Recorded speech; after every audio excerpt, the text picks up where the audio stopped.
This is truly one of the most beautiful masjids I've ever visited. MashaAllah. And just as beautiful are the people here. May Allah adorn our hearts with purity and light. May He grant us Jannah and ease the trials that humanity is facing across the world. So many are struggling, countless souls enduring pain in silence, unknown to us. And yet, we are aware of some. In Palestine, in Gaza, there are people being relentlessly attacked. Innocent lives, women, children, men, are being lost day after day. It's heartbreaking. We pray, may Allah grant them strength. May He bless them with peace, victory, and stability. Ameen. But today I want to speak about hardship. I have just 20 minutes, and I'd like to remind you of a story you already know. But this time, let's draw some lessons from it. Lessons that can help you and me navigate our own trials. Everyone has problems. You have them. I have them. Nobody is exempt. Only the types and intensity of our problems vary. But remember this, if a hardship draws you closer to Allah, then it is actually a gift. If a blessing pulls you away from Allah, then it might be a form of punishment. So whatever you're going through, ease or difficulty, use it as a path towards Allah. Now let me ask you something. Who was the most handsome prophet of Allah? You might hear two names, Muhammad and Joseph. Our beloved prophet Muhammad, his companions would say that his face shone like the moon. One even said, "You were created in such beauty, it's as though you shaped your own creation." Subhanallah. Yet among the stories of the prophets in the Quran, when it comes to physical beauty, Prophet Yusuf alayhi salam is mentioned specifically. And despite his beauty, his life was one of hardship after hardship. Allah says in the Quran, "We relate to you the best of stories." The best story about the most beautiful man. Yet that story is filled with pain, betrayal, false accusation, slavery, and prison. He was a young, innocent child, handsome, pure-hearted. When we see a beautiful child today, we say, "MashaAllah, come here." We smile, we feel joy. But in his case, his own brothers, yes, his own blood, became jealous. Why? Because their father, Prophet Jacob alayhi salam, showed special affection to Yusuf. A younger sibling receiving love and attention is normal, but the elder ones felt left out. Sometimes we forget, when we were younger, our parents did the same for us, but we just don't remember it. So when a parent plays with a little one, don't let jealousy take root in your heart. Just breathe, relax, let it go. The brothers of Yusuf didn't. They let envy grow, and that envy led them to lie to their own father. They were actually planning to kill their own brother. Yes, his own brothers. This is how Satan works, my dear brothers and sisters. Whether you're going through hardship or living in ease, never allow Shaitan to overtake your heart and lead you to do something that displeases Allah. Sometimes when people are in pain, they think the only way out is to sin. They turn to haram thinking it will ease the suffering. But it never does. Take, for example, someone who wants to marry a person deeply, but for some reason, it's just not happening. They feel heartbroken, frustrated. But understand this, your destiny is already written. If Allah has decreed that this person is not meant for you, then no matter how deeply you love them, it will not happen. You're not the only one. All of us at some point in life thought, "Inshallah, I'll marry this person one day." But often it doesn't happen, and that's okay, because Allah knows what's best. But some people, out of desperation, turn to black magic. Yes, sir. Some call it by different names in their languages, but it's the same thing. Forbidden, destructive, and a direct attack on your iman, faith. There are those who say, "Let me try this, just once. Maybe it will work." But the moment you step into that world, you are playing with fire. Your connection with Allah begins to fade. You risk your afterlife for something that was never meant to be yours. There was a shocking incident recently. A man on Facebook claimed to be a magician. He openly posted, "If you want to do magic, message me on WhatsApp. Send your photo, the photo of the person you want to curse or control. Write both names and tell me what you want me to do." Do you know what happened? Hundreds of people sent him their information, photos, names, intentions. And then he exposed them all publicly. He published everything on Facebook for the world to see. And many of those people, hijab, pious on the outside, praying, looked like righteous Muslims. But behind the scenes, they were doing haram, asking for black magic to get what they want. It was a disaster. When I saw it, I said, may Allah protect us. All of this just to get something they desired or to block someone else's blessing. In doing so, they lost their iman. Don't ever go down that road. The Prophet Muhammad said, whoever practices magic has committed shirk, and whoever visits a fortune teller or soothsayer and believes in what they say has disbelieved in what the Prophet brought. So please, my brothers and sisters, stay far away from this. Now back to Joseph, alayhi salam. His brothers were so jealous that they plotted to kill him. But one of the older brothers said, no, don't kill him. Just throw him into a well. Let him disappear. But think about it. He was their own brother, a beautiful, innocent young boy. And yet they had no mercy. When you see a cute child today, what do you say? Mashallah, can I adopt this child? Especially if the child is poor, a refugee, or an orphan. You feel compassion, right? Often, when people go to support orphans, they tend to choose based on appearance. But in Islam, it doesn't matter how that child looks. White, black, brown, yellow, even green. If that's how Allah created them, Alhamdulillah.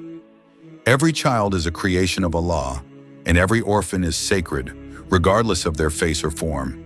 So they said, let's throw him in the well. And what happened to that young, innocent boy? His own brothers lied to their father. They said, oh, our beloved father, let Yusuf come with us tomorrow. We'll take him out, we'll let him play, he'll have fun, and don't worry, we'll protect him. We'll bring him back safe and sound. But the father prophet Jacob alayhi salam, hesitated. He said, I fear for him. What if a wolf attacks while you're not watching? Now, for the sake of time, I won't go into the full story. You already know it. But what I want you to focus on is this. In times of hardship, those who are patient, who have sabr and taqwa, consciousness of Allah, Allah grants them immense elevation. But those who turn away, who lose patience, who choose haram out of desperation, they fall, and they fall hard. Let's reflect. Yusuf's brothers were jealous.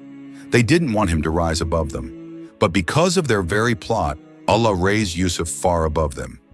Let me explain. If they hadn't thrown him into the well, he wouldn't have been found by that caravan. If the caravan didn't find him, he wouldn't have been sold in the market.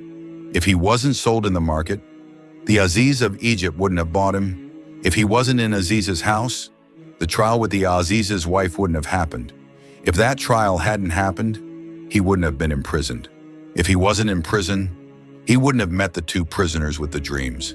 If he didn't meet them, he wouldn't have interpreted their dreams. If he didn't interpret their dreams, he wouldn't have been remembered when the king had a troubling dream.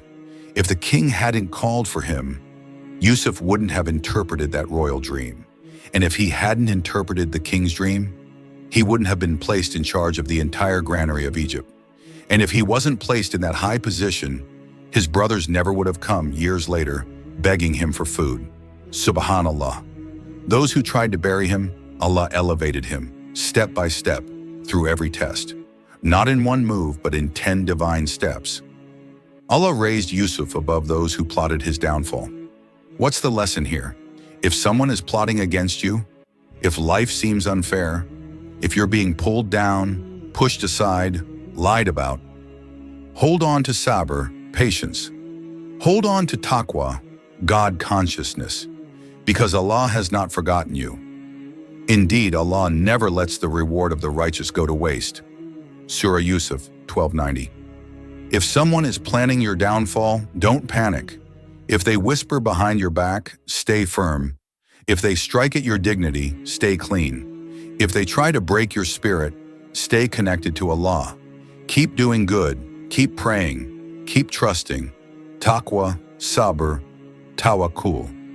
These three are your keys to being raised. And remember, how many years passed from the well to the throne? Some narrations say more than 40 years. You and I, if we go through difficulty for even a few days, We start saying, why me? What did I do wrong? Someone must have done magic on me. And then we go to someone who claims to know. We say, tell me what's wrong with me. They answer, yes. Your sister-in-law is jealous of you. Or, it's your mother-in-law. Or it's someone from your extended family. And they're lying. Just guesswork and manipulation. Every family has issues. Mine does. Yours does. Small or big, it's part of life. But if you have a headache and someone tells you it's a curse, please don't believe it. Don't lose your man chasing shadows. Why break your own family? You have a headache. Take one Panadol. Alhamdulillah. Done. Not every problem means someone has done something to you. Sometimes it's just life.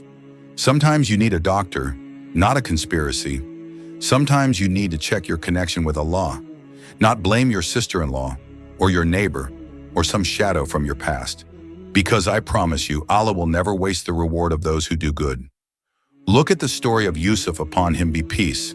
One test after another, from the well, to the market, to the palace, to prison. One hardship after the next, non-stop. And then came that moment when his brothers, yes, the very same ones who tried to destroy him, stood in front of him and asked, could it be? Are you Yusuf? Just imagine that moment. He knows exactly who they are. He remembers the betrayal, the lies, the abandonment. Yet, how does he respond? He doesn't say, yes, I'm Yusuf, and look what you did to me. He says, I am Yusuf. This is my brother. Allah has truly favored us. Favored you after betrayal, after years in prison, after being sold like a slave? Yes, favored me, because I came out of it, because I never let go of Allah. Look how he talks. He doesn't say, Allah punished me when I was thrown in prison. He says, Allah favored me when he took me out of it. That's the mindset of someone who trusts Allah. You and I, we go through struggles too. A problem at school, a family crisis. Maybe you're sick. Maybe you're single and waiting. Maybe you lost your job. Maybe you're divorced. Okay, how many problems do you really have? 5? 10? Maybe 12? Now pause. How many blessings do you have? Can you count your eyes, your ears, your tongue, your legs, your heartbeat, your lungs, your liver? Your body is running on thousands of processes, no battery needed. Your heart beats 136,000 times a day. No wire, no charger, no complaints. We have homes. We have clean water, electricity, roads, safety, friends, faith. If you try to count the favors of Allah, you will never be able to count them. Quran 14:34. You can count your problems, but you will never be able to count your blessings. And Yusuf, what else did he teach us? He forgave. He didn't hold a grudge. He could have humiliated his brothers. He could have punished them. He could have said, now it's your turn to suffer. But instead he said, no blame will be upon you today. May Allah forgive you. Why? Because he knew something powerful.